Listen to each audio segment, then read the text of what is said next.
Magandang araw mga bata! Bago tayo magsimula, ipapakilala ko muna ang aking sarili. Ako si Ate Rhea, ang magtuturo ngayong araw sa inyo. Pero bago yan, ang pag-aaralan natin ay tungkol sa musika. Alam ba ninyo kung meron ba kayong idea o kaalaman tungkol sa music?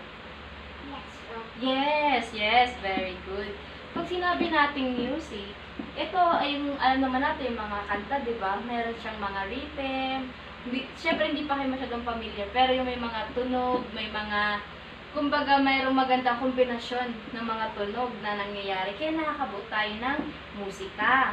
Sinasabi dito na it is a form of art that uses sounds. Pag sinabi natin kanta, mayroong lumalabas na tunog. Di ba pag kumakanta kayo, kayo, the wheels on the bus go round and round. Alam nyo ba yun?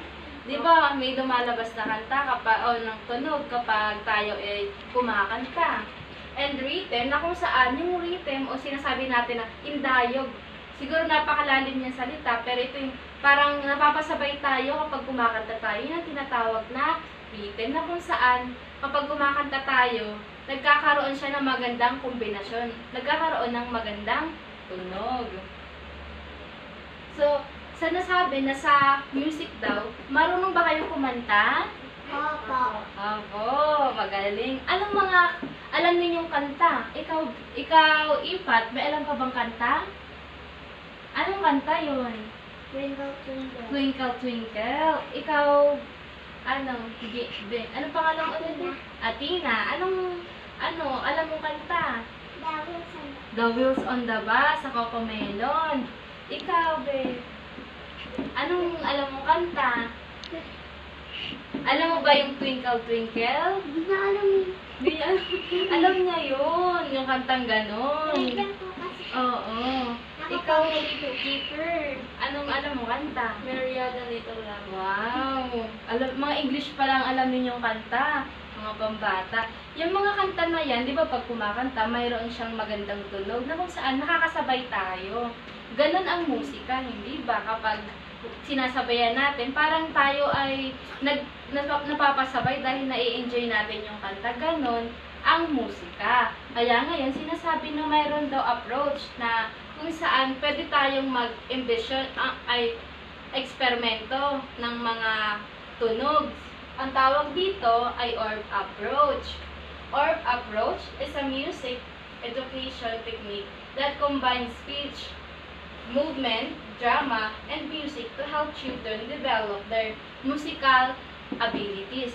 Sinasabi na sa approach na ito, dito na nga yung kapag kumanta tayo ng The Wheels on the Bus go. Diba sa pagkanta nun, mayroong mga hindi lang puro palakpak, diba? Mayroong The wheels on the bus go round and round, round and round, round and round. The wheels on the bus go round and round, all to the town. Diba pag gano'n, mayroon siyang mga sayaw. Katulad na lamang ng uso ngayon, alam ba ninyo yung kanta na patsa, patsa, diba? Pag may mga sayaw-sayaw, diba? Parang sa kanta, napapasabay yung ating katawan. Katulad na lang mga uso, nanonood ba kayo ng TikTok? Yes. Diba? May mga kanta, diba may sayaw-sayaw doon. Yun ganon. Napapasabay kayo dahil nai-enjoy ninyo yung kanta. Nang saan yung katawan natin ay napapasabay.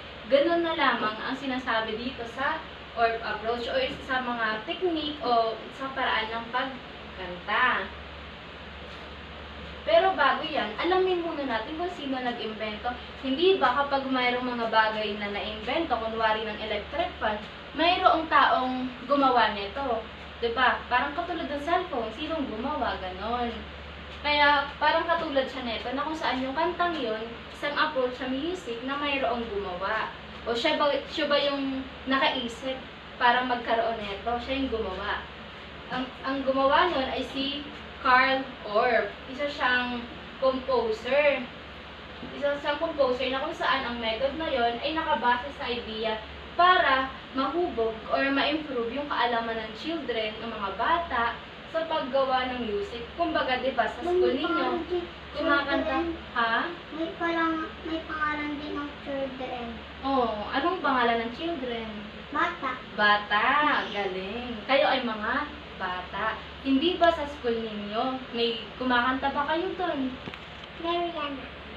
Ano kinakanta nyo? Mariana. Yun. Ano pang iba? Ikaw, be? Twinkle, twinkle. Twinkle, twinkle, di ba? O di kaya pagpasok nyo tuwing Lunes, di ba, nag-ano kayo, kumakanta ng lupang hinirang. Di ba? Sa school, parang doon ang natututunan or natuturo sa atin din yung pagkanta, di ba? Meron, sa school nyo ba, ano pang iba-iba yung kinakanta? Yung mga Cocomelon. Yung alam niyo ba yung B-I-N-G-O and bingo was his name. Alam mo yun? Diba? Ganon. Ganon yung tinuturo sa school. Sinasabi dito na kapag gumawa ng kanta o sa paggawa ng kanta, mayroong iba't ibang mga instrument. Alam niyo yung mga piano, guitar. Diba sa kanta, bago gumawa, kailangan ng mga instrumento para makabuo tayo ng kanta o ng tunog. Isa yun sa mga halimbawa sa paggagawa daw ng kanta o ng musika dito sa ORT method, sinasabi na kailangan mo natin ng ano yun? Hindi. Diyan lang siya. Upo ka muna, be. Ayan. Yan. Kasi sinasabi na sa pagkakanta daw sa musika, di ba kailangan mayroong tunog lumalabas sa atin or sa mga bagay na pinupukpok or ginagawa natin, hinahawakan. Sinasabi na students, kayong mga bata o estudyante, ay nagagaya ang sounds. Katulad na lamang ng mga kanta sinabi niyo na Twinkle, di ba? Twinkle, twinkle, little star. Di ba laging natututunan na ninyo yan? Kumbaga, kapag narinig nyo, alam niyo na agad na yun yung kantang yun. Parang mabilis niyong natatandaan. Tapos sinasabi na ang mga bata daw, mahilig daw kayong mag-explore or mag-experiment ng mga kanta, ay ng mga sound. Totoo ba yun? Yung nahilig kayo, nakikinig ba kayo ng mga kanta, music? Opo. Or kumakanta ba kayo sa video, okay? Kumakanta ka sa video, okay? Yun. Ikaw, kumakanta ka ba? Ano kinakanta mo sa video, okay? Ha? Mga pambat. Inom ka ng tubig kasi. Ha? Mariana, yun ang kinakanta mo. Ikaw, ano kinakanta mo sa... hindi ka kumakanta ng video, okay? Di ba sa video, okay, bago kayo kumanta, kailangan alam niyo muna yung kakantahin niyo. Para maganda yung kalabasan ng kanta ninyo. ng baso. Ano ng baso? Mamaya na, be. Mabilis na lang tao. Upo ka muna. Yan. Ganon May sa music. music po kami notebook. May music kayong notebook. Ibig sabihin na mapag-aralan ninyo ang music sa school. Tinuturoan din kayo ni teacher sa school. Magaling. Tapos sinasabi na, yun na nga, mahilig kayong nag-improvise kayo ng mga sound. Di ba sa school, merong, alam niyo yung kapag nangangaroling kayo, nakapag-ngaroling na ba kayo? Opo. O di kayong treat or treat. Yung mga ganun. Di ba pag Pasko, merong mga ginagamit kayo na pangtunog? Alam niyo yung takip ng mga soft drinks. Tapos pag ginanon mo, may sound siya. Kumbaga, gumagawa kayo ng magandang tunog para pag maganda yung kanta ninyo, bigyan kayo ng mga pinagpupuntahan niya pag-caroling, di ba? Ganon. Kumbaga, nag-iimbento kayo ng sounds o ng kanta para mas maganda yung pinalabasan niya. Sinasabi na composition din for stages na students compose their own music. Kayo ay gumagawa ng sarili nyong music. Yun, nakatulad, isang halimbawa na lamang ito sa inyong mga bata, ay kapag kayo ay nangangaroling, gumagawa kayo ng kanta. Anong alam yung Christmas song dahil malapit na ang Pasko? Jingle bells. Oh, yan. Di ba, pag jingle bells, nyari, ganito. Jingle bell, jingle bell, jingle all the way. Yung nga yan. Di ba, kailangan, tama ba? Di ba yun? Ano pang alam niyo yung kanta, pambata? Alam niyo yung We wish you. We wish you a Merry Christmas. We wish you a Merry Christmas and a Happy New Year.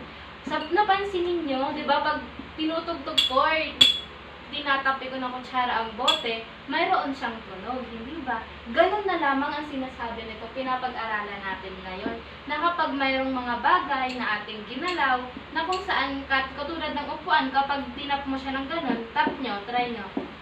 Di ba may tunog siya? Pero ginandahan ninyo ng top, magkakabuo kayo ng music. Hindi ba? Or katulad na lamang neto. Neto, di ba pag tinap ninyo siya, kunyari, ginandahan nyo ng gano'n, magkakaroon siya ng music, ng sounds. Ganun yung sinasabi ng approach na to. Yun. Tapos kapag katulad naman ng Twinkle Twinkle Little Star, alam niyo naman yun, di ba? O mamaya sasabayan natin yun. Dahil tapos na tayo sa ating discussion. Katulad eh. Ito gamit ang ating mga kamay. Mag-i-improvise tayo ng sounds. Kumbaga, bibigyan natin ng beat. Ayan na.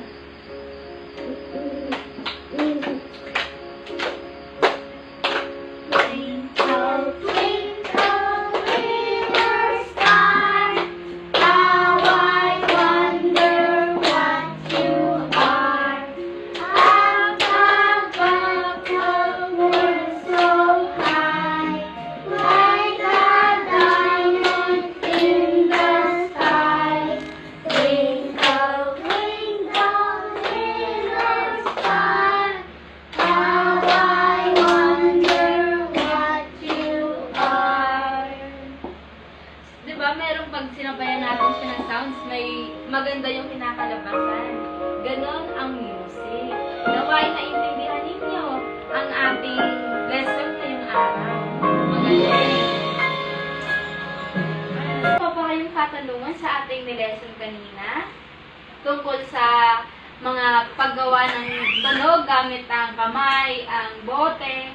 Maintindihan pa ba kayo? O may katanungan pa ba kayo? Wala na po. Yan, nawain nyo naintindihan. Dahil dyan, mayroon tayong assignment na kung saan gamit ang ating mga kamay, tayo ay ipe-perform nyo to sa Lunes. Pag tayo ay nagkitang-kita gamit ang inyong mga kamay, namimili kayo ng mga kanta katulad nito na nasa TV na kung saan pwede natin sabayan gamit ang mga kamay. Kahit chorus na kanta ay pwede ninyong ma-perform sa unahan. Naintindihan ba? O yung, nyari, row, row, row your boat gently down the stream. Ganon. Di ba? So, ganun ang gagawin ninyo sa Yung Lunes, frogs? ha? Oo, yung frogs. Pinapanood ko din yun eh. Oo, yung ganon. Pwede mo, pwede mo siyang kantahin kapag nagkita-kita tayo sa Lunes. Naway na intindihan ninyo ang ating lesson. Muli, paalam mga bata. Paalam. Paalam. Paalam. Mag-ingat kayo sa inyong pag-uwi. Yun lamang po.